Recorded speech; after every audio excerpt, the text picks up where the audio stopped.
Welcome to the Storyline Collectives, where chilling tales and true crime come to life. Before we dive into today's story, don't forget to hit that like button and subscribe to stay updated on more captivating content. Now let's begin. Ted Bundy is one of the most infamous names in the history of American true crime. Born on November 24, 1946 in Burlington, Vermont, Bundy's early life gave little indication of the darkness that would define him.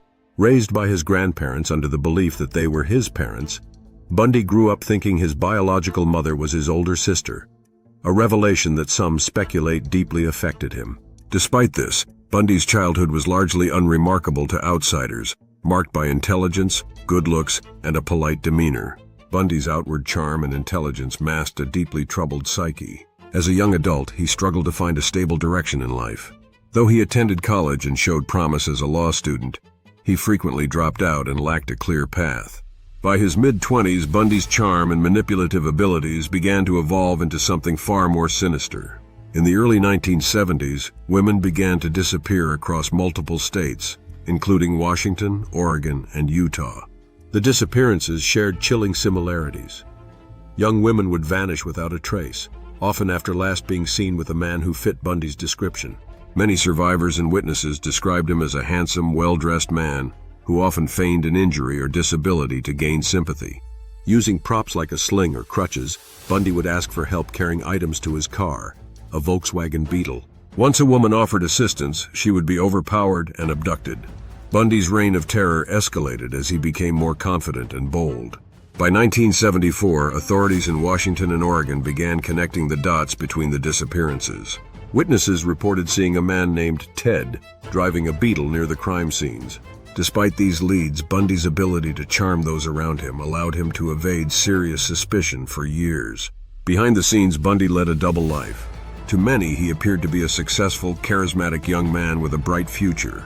He even had a long-term girlfriend who was unaware of his dark secret.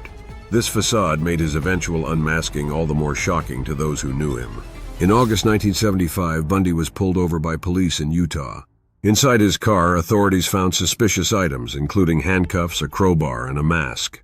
Though initially arrested on a charge of evading police, investigators soon linked Bundy to several unsolved crimes.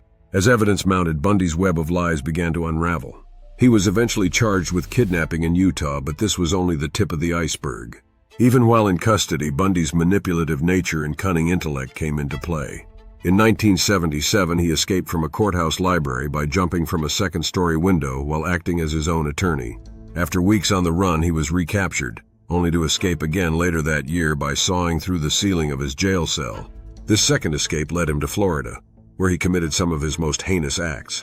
In January 1978, Bundy broke into the Chi Omega sorority house at Florida State University, attacking 4 women and killing 2.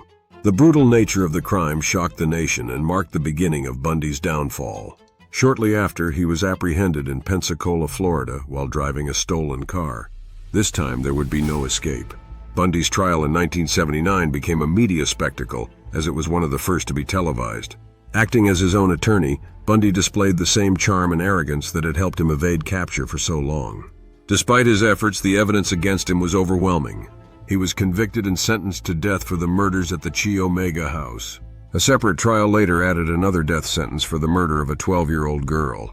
During his years on death row, Bundy granted interviews and began to confess to his crimes. He eventually admitted to killing over 30 women, though the true number remains unknown. Bundy's execution on January 24, 1989 was met with a mix of relief and morbid fascination. Crowds gathered outside the prison, cheering as the news of his death spread.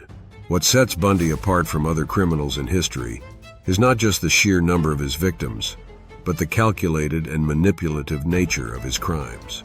His story serves as a chilling reminder of how evil can hide behind a mask of normalcy.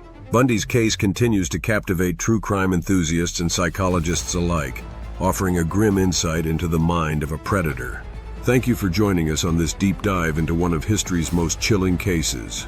Don't forget to like this video and subscribe to the Storyline Collectives for more true crime stories and haunting tales. Until next time, stay safe.